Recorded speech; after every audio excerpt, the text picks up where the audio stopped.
Hello friend, તો આજે હું તમારી સાથે શેર કરીશ 1 કપ રવામાંથી આખા પરિવાર માટે બની જતા નાસ્તાની રેસીપી। તો વારંવાર મમ્મીને સવારે નાસ્તામાં શું બાળકોને લંચમાં આપવું તેની બધાને પરેશાની હોય જ છે, પણ જો આ રીતે બાળકોને નાસ્તો બનાવીને આપશો બાળકોનું લંચ ક્યારેય પાછું નહીં આવે અને આ અઠવાડિયામાં 3 થી 4 વાર બનાવવાની ડિમાન્ડ થશે। એવો સુપર ટેસ્ટી આ નાસ્તો બનીને તૈયાર થાય છે। તો સૌથી પહેલાં મેં અહીંયા એક બાઉલ લીધેલું છે, તો બાઉલમાં આપણે 1 કપ જેટલો રવો એડ કરીશું અને રવા સાથે આપણે અડધો કપ જેટલું ખાટું દહીં એડ કરીશું। તમે ખાટા દહીંની જગ્યાએ ખાટી છાશનો ઉપયોગ પણ કરી શકો છો। હવે સરસ રીતે મિક્સ કરી લઈશું। તો તમે રવામાંથી કઈ કઈ વાનગી બનાવો છો એ મને કોમેન્ટમાં ચોક્કસ બતાવજો।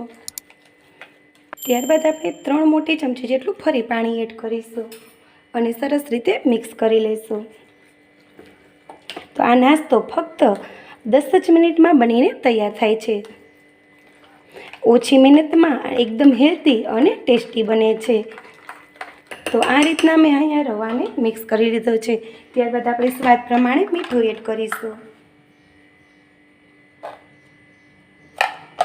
અને સરસ રીતે મિક્સ કરીને રવાને આપણે 2 થી 3 મિનિટ માટે સાઈડ પર રાખી દઈશું, જેથી રવો છે એ સરસ રીતે દહીં અને પાણીને શોષી લેશે અને રવો આપણો સરસ એવો ફૂલીને તૈયાર થશે। તો ઢાંકીને આપણે 2 થી 3 મિનિટ માટે રાખી દઈએ। તો 3 થી 4 મિનિટ જેવું થઈ ગયું છે ને તમે જોઈ શકો છો કે પાણી સરસ રીતે રવાએ શોષી લીધું છે। તો ત્યારબાદ આપણે ફરીથી 2 ચમચી જેટલું પાણી એડ કરીશું અને બેટરને આપણે મીડિયમ થીક બનાવવાનું છે। ના વધારે આપણે બેટર પાતળું બનાવીશું, ના વધારે થીક બનાવીશું। જો પરફેક્ટ એવું બેટર હશે ને તો આ નાસ્તો તમે પહેલી વાર જ બનાવતા હશો ને તો પણ તમારે પહેલી જ વારમાં કમ્પ્લીટ એવો બનીને તૈયાર થશે। તો આજે આપણે આ નાસ્તો બાળકો માટે બનાવવાના છીએ, તો બાળકોને આપણે એકદમ હેલ્ધી આપણે નાસ્તો આપીએ છીએ। તો આ નાસ્તાને એકદમ હેલ્ધી કેવી રીતે બનાવવું, તો ચાલો આપણે આ નાસ્તાને એકદમ હેલ્ધી બનાવીશું। તો હેલ્ધી બનાવવા માટે સૌથી પહેલાં તો મેં અહીંયા આ રીતના વેજીટેબલ લીધા છે, ગાજર, કાકડી, ટમેટાનો ઉપયોગ આપણે કરવાનો છે, પણ ટમેટાનો બીનો ભાગ આપણે રિમૂવ કરી લેશું। ત્યારબાદ મેં અહીંયા એક મોરું મરચું લીધેલું છે, તીખું નથી લીધું। જો તમે મોટા માટે બનાવતા હોય ને તો તમે તીખા મરચાંનો ઉપયોગ કરી શકો છો। ત્યારબાદ મેં એક નંગ ડુંગળી લીધેલી છે। તો આ બધા જ વેજીટેબલને આપણે આ રીતના એડ કરી દઈશું। તમે ઈચ્છો ને તમે કેપ્સિકમ મરચું અને લીલી મકાઈનો ઉપયોગ પણ કરી શકો છો અને સરસ રીતે હવે આપણે મિક્સ કરી લઈશું। તો એકદમ જો વેજીટેબલથી ભરપૂર છે ને તો આ નાસ્તો એકદમ હેલ્ધી આ નાસ્તો આપણો બનીને તૈયાર થશે।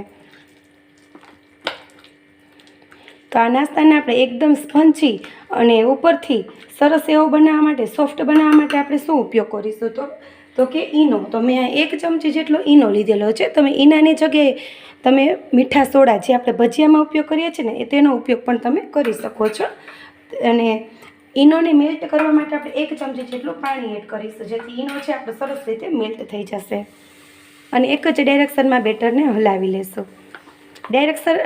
એક જ ડાયરેક્શનમાં આ રીતે ચેન્જ નથી કરવાનું। જો આ રીતે મેલ્ટ કરશો ને તો સરસ એવો ઈનો તમારો મેલ્ટ થશે અને વધારે જોર દઈને નથી, હળવા હાથે, એકદમ હળવા હાથે આપણે રવાને આ રીતના મિક્સ કરીશું। તો આ રીતનું આપણું રવા અને વેજીટેબલનું મિશ્રણ આપણું બનીને તૈયાર થઈ ગયું છે।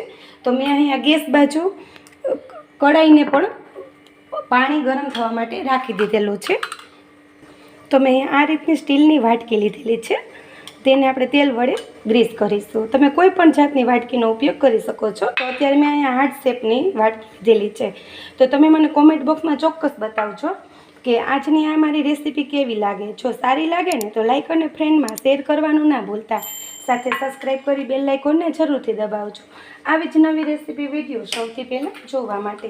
તો હવે આપણે જે બેટર બનાવીએ છીએ ને એ બેટરને આપણે 1 ચમચા જેટલું આપણે એડ કરીશું અને થોડીક આપણે જગ્યા રાખીશું, જેથી રવો સરસ એવો ફૂલીને તૈયાર થશે ને તો વાટકી આપણી આ રીતની અડધી છે ને તો એ વાટકી આપણી પોણી એવી ભરાઈને તૈયાર થશે।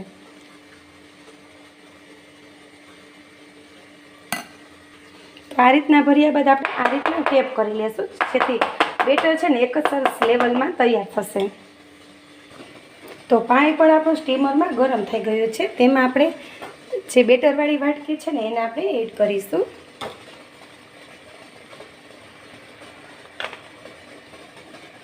તો આપણે આ નાસ્તાને દિલખુશ નાસ્તો પણ કહી શકીએ છીએ, કારણ કે આપણા આ નાસ્તો એકદમ હાર્ટ શેપમાં પાપડો બનવાનો છે.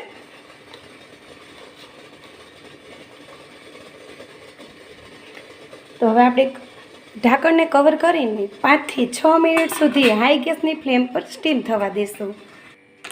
તો 5 મિનિટ જેવું થઈ ગયું છે અને હવે આપણે ચેક કરી લઈશું. તમે જોઈ શકો છો કે નાસ્તો આપણો એકદમ ફૂલીને દડા જેવો થઈ ગયો છે. તો આ રીતના આપણે છરીની મદદથી ચેક કરી લઈશું. તો તમે જોઈ શકો છો કે છરી આપણી સરસ એવી ક્લીન આવે છે. તો નાસ્તો આપણો એકદમ પરફેક્ટ એવો કૂક થઈ ગયો છે. તો હવે આપણે પ્લેટને બહાર કાઢી લઈશું. તો આ રીતનો નાસ્તો આપણો સરસ એવો ઠરીને તૈયાર થઈ ગયો છે. તો તમે જોઈ શકો છો કે બિલકુલ આપણે છરીનો ઉપયોગ પણ નહીં કરવો પડે. એકદમ સરસ રીતે નાસ્તો આપણો ડીમોટ થઈ જશે. તો આ રીતના આપણે ઉપરથી ટેપ કરીશું, જેથી ઇઝીલી નાસ્તો આપણો બહાર આવી જશે. તો તમે જુઓ એકદમ સ્પંચી અને જાળીદાર એવો નાસ્તો બન્યો છે ને, જોતાં જ ખાવાનું મન થઈ જાય ને તેવો બન્યો છે.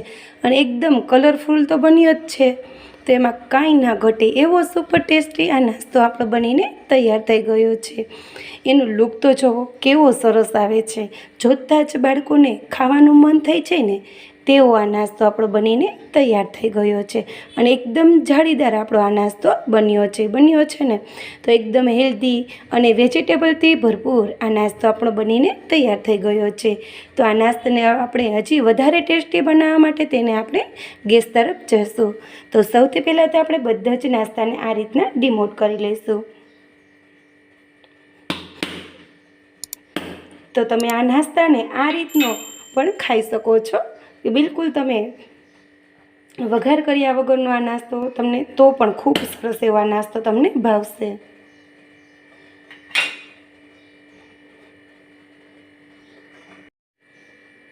તો નાસ્તાને વધારે ટેસ્ટી બનાવવા માટે મેં અહીંયા એક પેનમાં 1 મોટી ચમચી જેટલું તેલ લીધેલું છે. તો તેલને આપણે સરસ એવું ગરમ કરી લઈશું.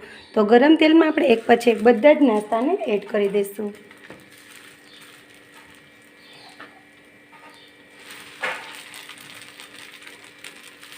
અને મીડિયમથી લો ગેસ ઉપર સરસ રીતે આપણે બંને સાઈડ ગોલ્ડન બ્રાઉન કલરની થાય ને ત્યાં સુધી સરસ રીતે આ રીતના શેકી લઈશું, જેથી ઉપરથી ક્રિસ્પી અને અંદરથી સોફ્ટ એવો આ નાસ્તો આપણો બનીને તૈયાર થશે.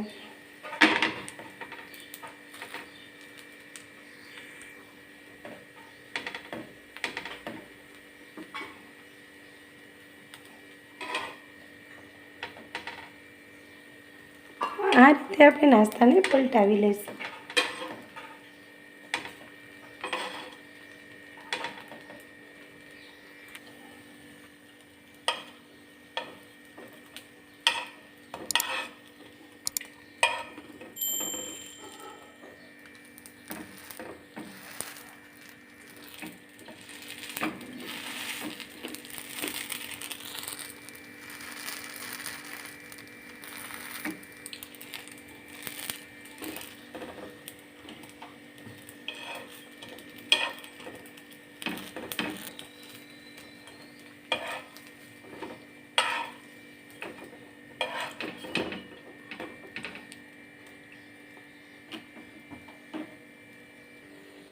તો સુપર ટેસ્ટી અને એકદમ હેલ્ધી એવો નાસ્તો આપણો બનીને તૈયાર થઈ ગયો છે.